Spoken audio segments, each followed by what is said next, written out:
दंडोत। ठीक हो? हाँ, शरीर ठीक है और मन ठीक है, मन नहीं ठीक क्यों? क्या शांति? इससे भगवत प्राप्ति होना है। मेरा भगवत प्राप्ति करना है मेरे को। हाँ हाँ, जीवन का सार तो यही है भाई। ये सच्ची मानिए, प्रदर्शन के द्वारा अर्थ की प्राप्ति और नाम हो सकता है, लेकिन आप भगवान को नहीं जाने तो ये सब व्यर्थ हो जाएगा। मतलब जैसे भजन नहीं किया तो फिर ये नाम कीर्ति कितने दिन रहेगी? संसार कितने दिन याद? रामकृष्ण को याद नहीं करना चाहता तो और किसको याद करेगा? तो बुद्धिमानी तो यही कि लोक यश प्राप्त किया, लोक में अब भगवान की भी प्राप्ति कर लो। हाँ, जीवन का लाभ यही कि जितेंद्रिय होकर और अच्छे महात्मा बनकर भगवान की प्राप्ति कर लो। लोक यश प्राप्त किया, अपर लोक की जब लोक में अपनी धाक जम गई ना, तो अपर लोक में भी जमाओ, तब तो बात जम पाएगी। नहीं तो आपके पास जो कुछ है सब यहीं का है। यहां से जब चलने की तैयारी आएगी तो आपके पास कुछ नहीं रहेगा।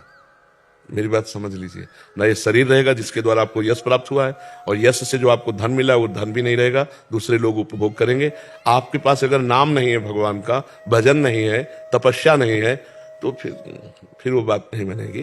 तो हमें लगता है आपके ऊपर भगवान की कृपा है जो आप सावधान होना चाहते हो, नहीं तो बहुत बुरी तरह फंस जाते हैं, बहुत बुरी तरह। यश कीर्ति के एक ऐसा जाल होता है, अब उसके नीचे उतर नहीं सकता है।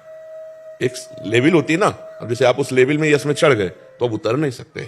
अब उस लेवल में जीने के लिए अर्थ चाहिए, और अर्थ के लिए कुछ भी करना पड़े। फिर आदमी क्या करता है? अपनी लेवल बचाने के लिए, पोजीशन बचाने के लिए कुछ भी करना, बस इसी में जीवन व्यतीत हो जाता है। धीरे धीरे अवस्था कम होती चली जाएगी, वृद्धावस्था, अब शरीर ही भारी पड़ जाएगा। तो हम ये कहते हैं कि नाशवान शरीर है, आज नहीं तो कल धोखा दे जाएगा। तो इसलिए अभी स्वस्थ हो आप, अभी जो चाहो कर सकते हो, तो आराम से भजन में लगो।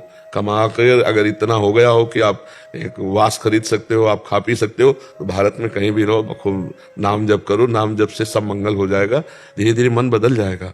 और हम कहते हैं मन बहुत बढ़िया तुम्हारा है, इतने बड़े भोग विलासिता के बीच में रहकर भी तुम्हारे मन में अभी इतनी जगह है कि मैं भगवत प्राप्ति करूं। और भगवान कह रहे हैं, भोगैश्वर्य प्रसक्ता नाम तया प्रहति चेतसाम व्यवसायत्मिका बुद्धि समाधो न विधीयते। जो भोग और ईश्वर में फंस जाता है वो कभी ये नहीं सोच पाता कि मैं भगवत प्राप्ति करूं। और आपकी सोच है, इसका मतलब अभी भगवान आपको बचा रहे हैं, तो अभी निकल जाओ। नहीं जैसे आपका यश व्याप्त है ना, जैसे आपका समाज, तो वो फिर उसी में लगा रहता है। आप निकलो, भगवान की तरफ चलो, ठीक है? और जो सहयोग चाहिए तन से, मन से, वचन से, वो हम आपको सहयोग कर रहे हैं कि आप खूब आनंदित होकर के चलो, ठीक है? जैसे तो वीर महान ऐसे बनो कि माया को परास्त करो, है ले कि सिंह की तरह दहाड़ता हुआ ऐसे। तो अब माया को पछाड़ो, है ले अभी माया के लिए पछाड़ा नहीं, माया के लिए ही तो है। यश कीर्ति रुपया पैसा ये सब माया के लिए पछाड़ा, अब माया को पछाड़ो भगवान के लिए कि अब मुझे भगवान चाहिए, सब छोड़ता हूं, संसार का सब राग छोड़ता हूं। अब तो फिर संत भी बनोगे ना तो वीर ही महान बनोगे। नहीं तो आप ये समझो कि भगवान की विशेष कृपा है। पैंट शर्ट में भी संत होता है। संत का मतलब थोड़ी होता है कि हमारी तरह भेषा ही धारण कर ले तो संत होता है, नहीं, ऐसे भी संत होता है। आचरण, भगवत चिंतन, उद्देश्य, उसे ही संत कहते हैं। विभीषण जी राजमंत्री की पोशाक में आए थे और भगवान ने कहा, तुम सरीखे संत प्रिय मोरे, धरो देह नहीं आन नहीं हो रे। तो आप नाम जप करो, सत्संग करो और छोड़ो, क्योंकि ये शरीर धीरे धीरे ऐसे गया तो फिर ऐसे भी आएगा। तो ऐसे आने के पहले ये सब जोड़ दर्द करेंगे। मान लो आप 1 घंटा 2 घंटा व्यायाम करते हैं, जब 2 घंटा व्यायाम नहीं करेंगे तो यही शरीर दर्द करने लगेगा, यही शरीर उठना बैठना मुश्किल हो जाए। तो भजन में लग जाओ, चित्त भगवान में लगा हुआ है तो इतना तो होगा ही कि आप खा पी सकते हो। माया को पछाड़ो, ठीक है? वीर महान वही जो माँ के गर्भ में दोबारा लाना पड़े, जो मृत्यु पर विजय प्राप्त कर ले, है नहीं? वही वीर है जो वीर को जीत ले, वही वीर है जो माया पर विजय प्राप्त हो, वही वीर है जो माँ के गर्भ में लाना पड़े।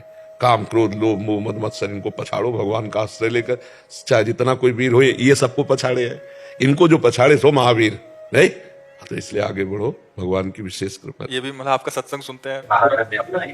तो हम तो अपनाए ही हमारे तो दोस्त ही सब हो। हाँ, दोस्त ही है।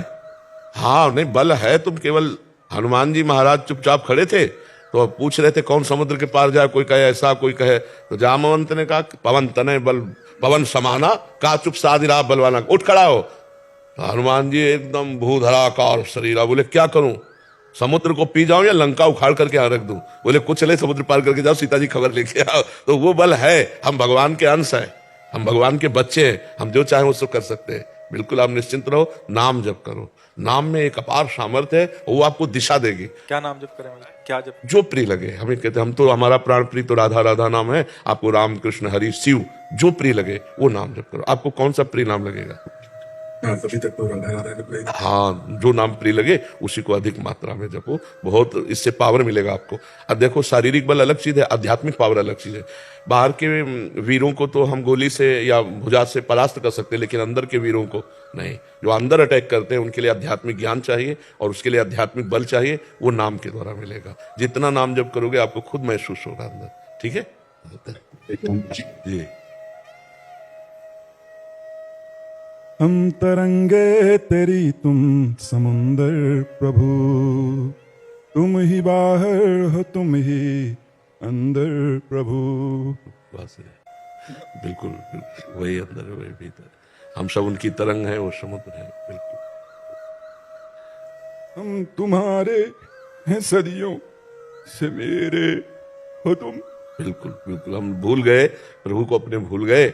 वो हमारे सदियों से थे, बिल्कुल हम प्रभु के हैं, हम भूल चुके थे। बस यही बात है। जी जी, बहुत बहुत धन्यवाद धन्यवाद। जय जय श्री राधा, जय जय श्री ईश्वरी जी की जय।